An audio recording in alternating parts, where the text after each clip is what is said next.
Fertility treatments తీసుకునేటప్పుడు కానీ లేదా ప్రెగ్నెన్సీ ప్లాన్ చేసుకునేటప్పుడు కానీ వైటమిన్ డి లెవెల్స్ అనేవి సరిగ్గా బాడీలో ఉండడం అవసరం అండి. ఒకవేళ ఆ లెవెల్స్ తక్కువ ఉన్నప్పుడు దానికి సప్లిమెంట్స్ తీసుకోవడం చాలా అవసరం.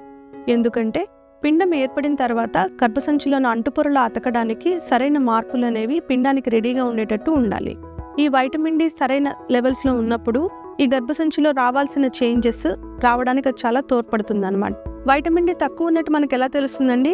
టెస్ట్ చేసుకున్నప్పుడు 30 nanograms/dl కన్నా తక్కువ ఉంటే మనం దాన్ని డెఫిషియన్సీగా కన్సిడర్ చేస్తాము. అట్లాంటి టైంలో ఒక 1000 ఇంటర్నేషనల్ యూనిట్స్ నుంచి 10,000 ఇంటర్నేషనల్ యూనిట్స్ దాకా డైలీ సప్లిమెంట్స్ తీసుకోవడం మంచిదండి.